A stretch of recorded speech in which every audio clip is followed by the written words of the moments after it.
it's Guido coming at you with a tactics talk and a sort of review-ish. Another tank in the 100 Battle Challenge has been finished. This time it is the T-832.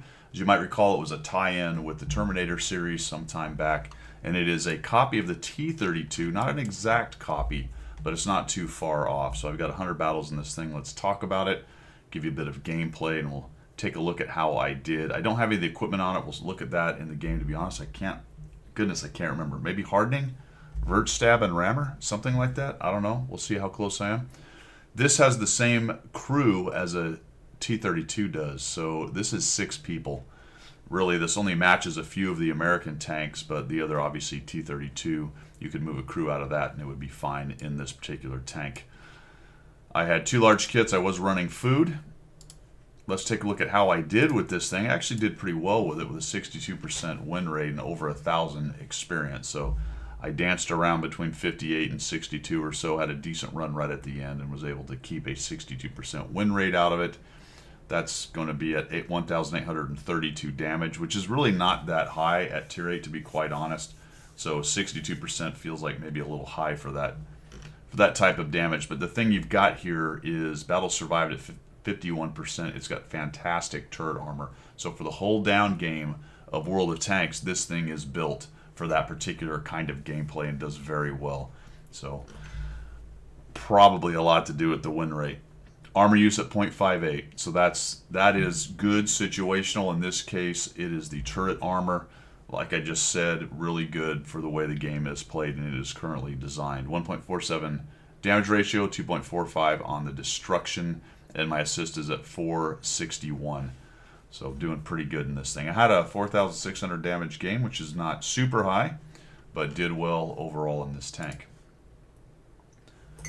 Let's take a quick comparison, and we're going to compare it against the T-32, which is the tech tree version. It is slightly different. Wargaming has put out some tanks recently that are premiums that are exact copy pastas. This one is close, but not exactly. Both at 320 alpha, both at 218 penetration. They've got APCR as their gold round, but you'll notice that the T-832 has a longer reload, which is going to turn into much less on the DPM at 1821 to the standard tanks 2225. But what it gains or what it loses in DPM, it makes up for in accuracy. And this is a pretty big deal for this tank. 0.32 down from 0.36 for the tech tree and a faster aim time at 1.63. That's quite an accurate gun. Minus 10 on the gun depression, plus the aforementioned really strong turret. This is an absolute beast on the ridge fighting. A little bit slow, a little bit less DPM to the standard tech tree T-32, but that accuracy, I think, more than makes up for it. I find this tank to be better overall than the regular T-32. Hit points, all this stuff is the same. There's that massive turret, just absolutely brutal at 298. Really takes significant pen at tier 9 and most tier 10s to even have a chance of penning the turret. It does have a small hatch on the top, which is vulnerable. You have to watch for that. Everything else is pretty similar, although the engine power is a little different. The T-832 gets a little more mobility, not speed-wise, but it's got better specific power at 15. Not huge, but it's a little more, barely, a little kind of sort of more sprightly than the T-32 in terms of being able to get up and move. The camo is only like that because it has a 3D style. Probably should have just put a camo on the T-32 because I believe these numbers are exactly the same if you put camo on T-32. You can't take it off of some of the 3D tanks because it just won't come on. 390 view range right there, and there you go comparison wise. So you are losing some DPM, you're gaining some accuracy, and you have a very small amount of specific power addition. Otherwise, basically the same tanks. Let's take a real quick look at the gold pen on the APCR. It gets you up to 252. So that is a bit painful on this tank. You're gonna have to use that nice accuracy to work on weak spots, because even when you dab 2 in this tank, you're gonna have a pretty hard time penning some of the more heavily armored 9s and 10s without getting into weak spots. And even some of the weak spots for 252 is iffy at times. All right, so there you go. That's how I did. Enjoyed this tank quite a bit, actually. It's very comfortable, and I think it's really about the gun handling when you're hold down. Because when you're hold down and you're working ridges, and I'm not talking necessarily robo piles and stuff, but it is similar. and you're moving back and forth and trying to get shots and working on weak spots, when you've got something this accurate, it can absolutely pick things apart. And if you're careful, you'll have a really good time and have a nice survival rate because it's just so difficult to pin that turret. Once you get into circling fights or you're out in the open or something, the hull is not so good. But keep it into the hull down situation and you are in good shape. Let's take a look at a game. All right, I wasn't even close on the equipment. I'm running a vert stab, a rammer, and an IA with a vert stab directive. I do have the Cola on there and the 2 large kits, running 20 APCR rounds and 20 regular AP with 4 HE. I remember now, as I was thinking when I was running this thing, I wanted to go with gun handling and firepower, so that's what I did. You'll also notice it's all bounty equipment right there. I was hoping maybe somewhere along the way I could get the 6,500 damage, 5 kills, and a win. I realize at tier 8 that's not that easy, but who knows. So I went all in with this thing. Okay, spawned into the northeast here on Oyster Bay. We'll just fast forward. I'm going to go to the heavy brawl. And as I recall, the first thing I do is try to do some hold down stuff because that's where the T-32 excels. We are facing some tier 8s, BZ-68. Sorry, tier 9s, BZ-68. We got the T-54D is running around in the Leopard. Otherwise, the heavy tanks are not too heavily armored. The Skoda's got some decent armor. The IS-3, the Mill has pretty good turret. The rest of the stuff, I'm not too worried about. I'm going to have to work on weak spots, especially for the 68. But I'm going to go ahead and slide on up here to the upper road. Things you can do from up here is shoot across the map over towards the Borosk and the Leopard. Or you can shoot down the road. There's a little bit of a rise in the terrain here, so you can be a bit hold down. And we're going to catch the Skoda T-56 making a move. He gets tracked, and I'm not sure why he's not fixing it. Maybe he fixed it immediately and the MBT tracked him again, but he's in big trouble. Just absolutely owning this poor guy. He's trying to make a move. We'll see if we can reload in time, track him through this, and we'll shut that guy down. You know, this is, when people make mistakes, pretty easy to capitalize on stuff like that. We're going to take an artillery shot. I knew it was inbound, but I thought I could pop out and put a shot on the 5100 first. So we've got somebody staring at this particular position. We'll just do a little rock back and forth kind of thing. There are 2 artillery, so I was trying to make the other one be not as interested in shooting me right there. You do have to watch getting shot in the side. I'm going to find this guy right here, so we'll just take a shot of opportunity. There's that gun handling, right? I just moved it over, vert stab directive, IA, right on that guy. It's already super accurate to begin with. Does not take long to zoom in based on the quick zoom in score or stat for this tank. So those are the kind of shots you're going to be able to pull off with this thing. When you're doing the rocking back and forth, looking around, moving the turret, this tank's going to excel at being as accurate as possible in those situations. I think I end up eating a shot from somebody on the side here eventually. Maybe the Burr. BZ's smart. We're going to grab some assist off of that. So 203 off the artillery shell in there. We'll disappear on this corner a bit. See if maybe we can make the artillery stop thinking about me, although they haven't taken a stab at me here for a moment. The 5100 is a bit concerning. I don't know where he is. He was hiding behind that rock last I saw. I'm hoping he'll pop out and we'll take a shot. I don't want to push. Why? There's a lot of tanks over there for number 1. I don't have a whole lot of help.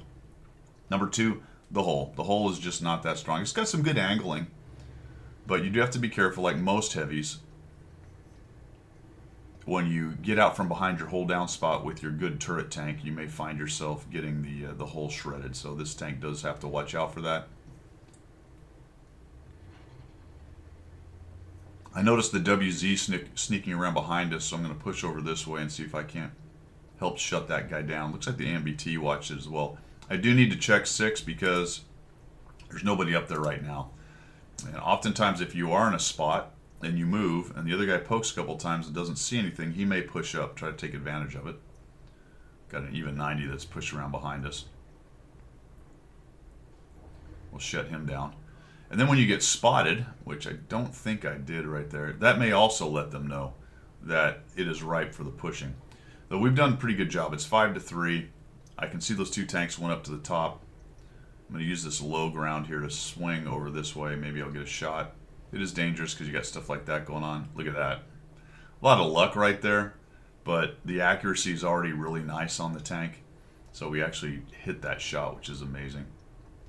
Okay, there goes this guy. We'll shoot him. We hit it. Just ricocheted. 65T is pushed across the top. There's quite a few hit points there, though. 5100 is a one-shot. The IS-3 is going to take me a while to chew through. And there's 3 guns there, counting the other tank that's sitting there. I know there's a burr in the backfield, but we're starting to get advantage.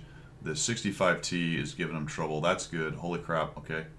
We missed that one. That's a bummer. I really thought he would see me and turn on me, but I think he's busy dealing with these guys, so we're going to sneak in here. Now he sees me. Trying to track. He's backing out. So there's a lot of hit points there. I don't want to just drive out in front of him. Let's see if we can just shoot this guy right here. There we go. We'll just sneak out enough that he can't get to us. Now he's pushing. I'm going to accept the shot from that guy in order to be able to shut him down. I get lucky. He doesn't pen me. Push out here. Try to shoot him. There we go. Oh, no. Shot a dead guy. And we're up to 2,602. Decent mobility, not amazing. Here's some of that great gun depression stuff this tank can do. Just sneak out here and go boop. Pull on back. The WT killed the IS-3 killed the 65T. There is a burr up there. I'm just going to push him. We got all kinds of hit points left here on this tank. I know he's sitting in that bush, so I figure I'm probably going to eat 1, maybe 2 shots out of the guy. The Baraska is going to display why it's such an overpowered tank. So he's got 2 shots, lots of mobility, 300 something alpha. Puts 1 into me. Puts 2 into me. Pens both. So that's 682. And you would think this is an easy kill. Well, I don't have a whole lot of mobility, so it takes me a while to get up here. He's trying to reload. He's halfway through his reload, maybe even a little more. I don't track him. That's unfortunate. I thought I might be able to ram him to death. Can't. So now he's got 22 hit points. I overshoot. Now my turret is stuck, and he is reloaded, and I'm going to eat a shot. Look at that. Just like that. So he takes me for 900 damage and has the time to reload because I just am not fast enough to get in there. Might have been smarter not to try for the ram, to be quite honest. We have an issue in the backfield, fellas. I don't know where the charioteer is.